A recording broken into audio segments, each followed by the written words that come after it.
오늘 단원명은 내 삶의 목적은 무엇인가입니다.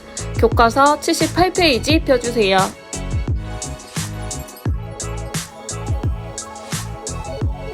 오늘 배울 내용 살펴볼게요. 스프링복 이야기 첫 번째로 살펴보고요. 삶의 목적 설정의 중요성에 대해서 알아봅니다. 바람직한 삶의 목적을 어떻게 설정해야 되는지 방법을 찾아보고 실제 세워보는 연습을 해볼게요. 배운 내용 정리하며 마무리하겠습니다. 오늘 배운 내용은 수행평가에 출제되니까 열심히 들어주세요. 모두 동기유발 영상 보고 오셨죠? 스프링복 현상에 대해서 가장 먼저 살펴보도록 하겠습니다. 스프링복은 평소에는 작은 무리를 지어 평화롭게 풀을 뜯는 그런 동물이라고 합니다.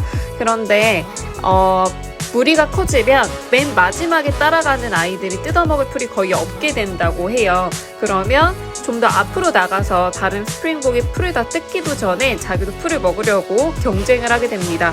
그러면 또 제일 뒤에 처진 스프링복은 역시 먹을 풀이 없으니 앞에 스프링복보다 더 앞으로 나서려고 할 테고요. 이런 식으로 앞을 차지하고자 경쟁을 하게 되면 결국에는 막 뛰게 되고, 그러면 풀을 뜯으려는 그 생각도 잊어버리고 오로지 그냥 다른 스프링복보다 앞서겠다는 생각으로 뛰게 된다고 합니다. 그럼 스프링복들이 어리석게 행동하는 까닭은 무엇일까요? 한번 얘기해 볼게요.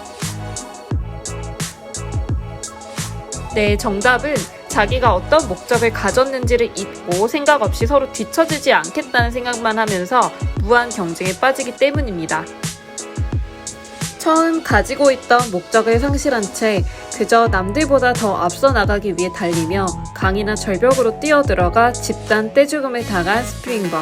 우리 또한 같은 실수를 하고 있진 않나요? 아무런 목적의식 없이 남들이 가라는 대로 그 경쟁에서 이기면 나는 행복할까요?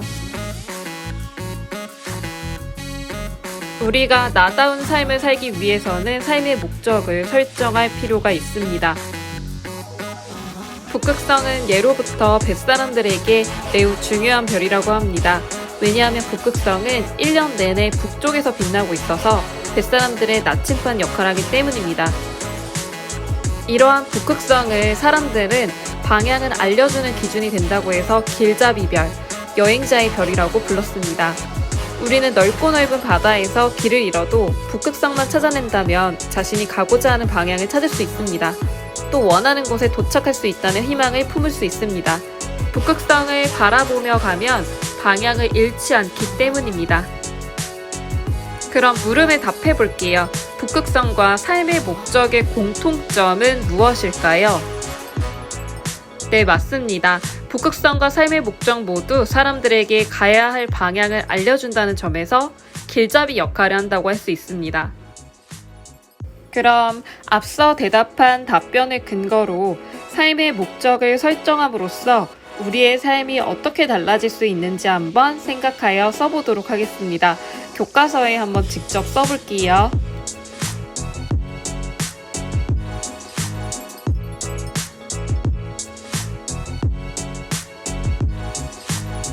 예시 답변 보겠습니다.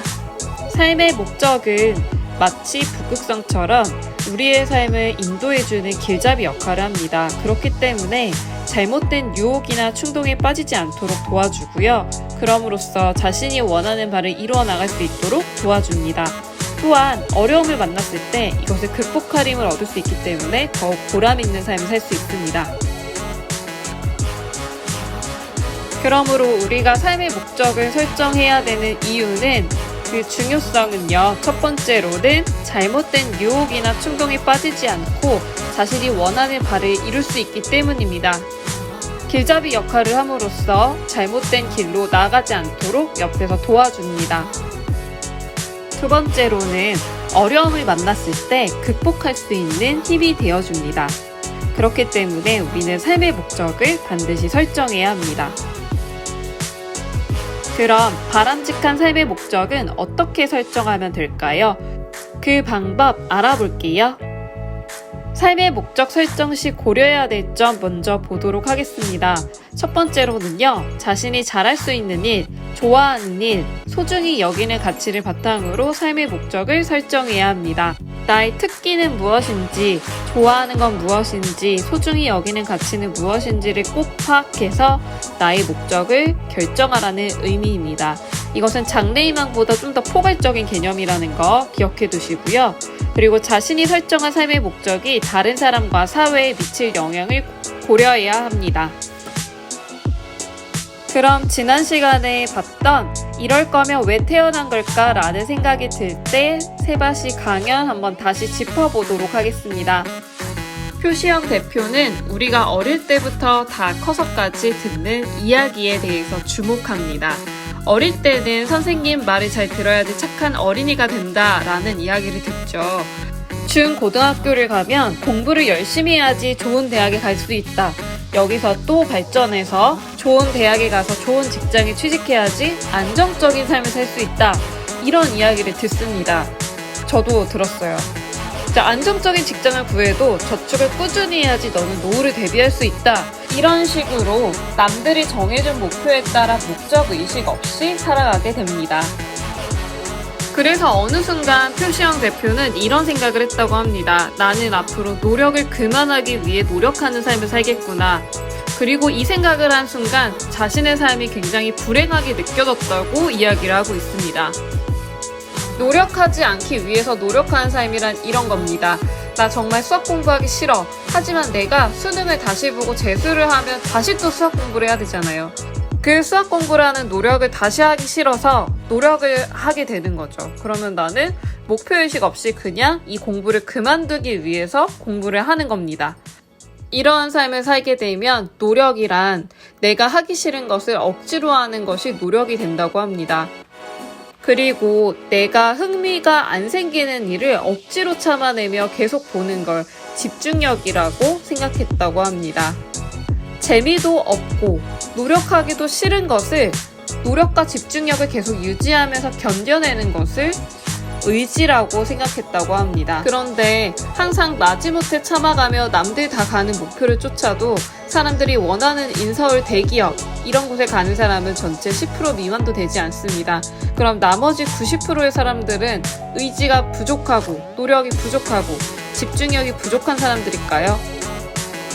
취업이든 공부든 그것을 끝내기 위해서 노력하는 삶, 이런 삶을 생각했을 때 표시형 대표는 어떤 생각을 했냐면요. 나는 왜 살지? 이렇게 살 거면 나 왜 태어난 거야? 라는 생각을 했다고 합니다.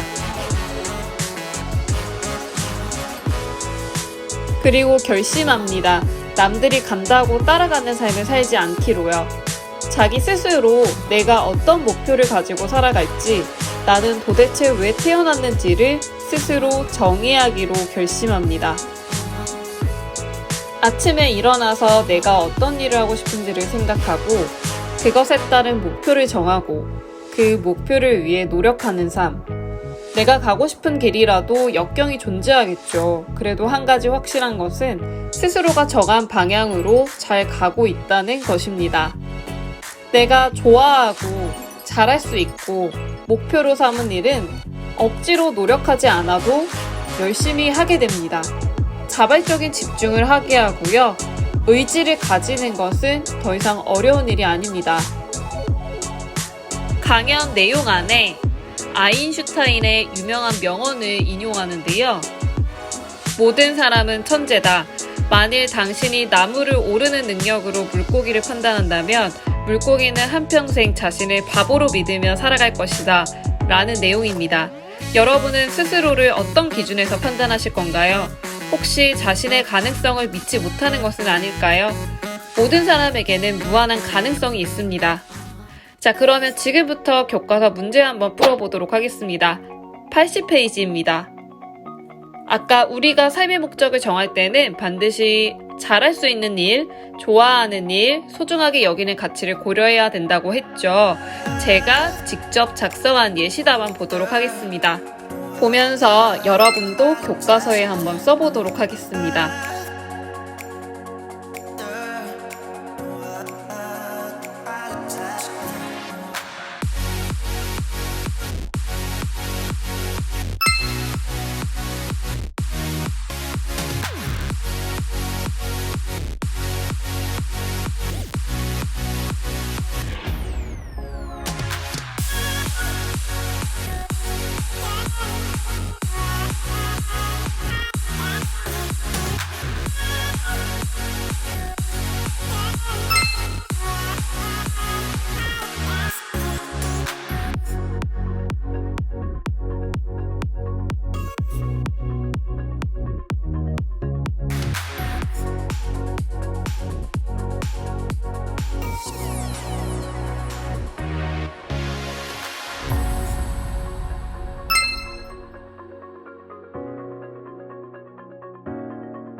삶의 목적을 설정함으로써 우리는 삶의 방향을 정할 수 있습니다. 그러면 삶의 목적을 실현하기 위해서는 어떤 것이 필요할까요? 첫 번째로는 구체적인 삶의 목적을 설정하는 것입니다. 자신의 삶의 방향성을 파악하고 분명한 삶의 목적을 설정해야 합니다. 두 번째로는 삶의 목적 실현을 위한 계획을 세우는 것입니다. 삶의 목적을 향해 차근차근 나아가기 위해서는 우리는 구체적인 계획을 세울 필요가 있습니다. 그리고 앞으로 닥칠 역경이나 어려움에 대해서도 생각을 해보아야 됩니다. 지금부터는 배운 내용 정리해보는 시간 가져볼게요. 오늘 우리는 삶의 목적 설정의 중요성에 대해서 배웠습니다. 잘못된 유혹이나 충동에 빠지지 않고 자신이 원하는 바를 이룰 수 있게 하며 어려움을 만났을 때 극복할 수 있는 힘이 된다는 점에서 중요하다고 이야기했죠. 그리고 삶의 목적을 설정할 때 고려해야 될 점으로는 자신이 잘할 수 있는 일, 좋아하는 일, 소중히 여기는 가치를 바탕으로 삶의 목적을 설정해야 된다고 배웠습니다. 그리고 내가 설정한 삶의 목적이 타인이나 사회에 미칠 영향도 고려해야 된다는 점을 배웠죠. 삶의 목적을 실현하기 위해서는 구체적인 삶의 목적을 설정할 필요가 있고, 그리고 삶의 목적 실현을 위한 계획을 세울 필요가 있다라는 것까지 배워봤습니다.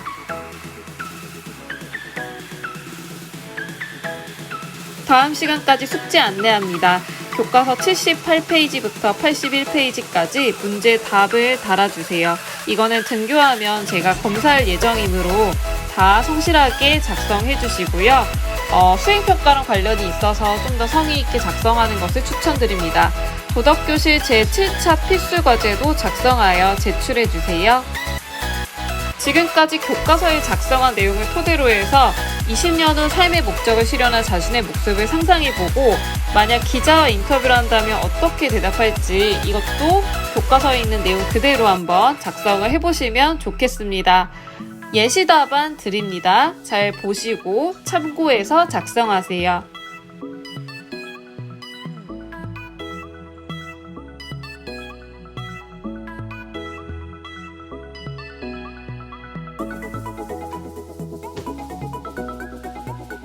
모두 수고하셨습니다. 다음 시간에 뵐게요. 안녕.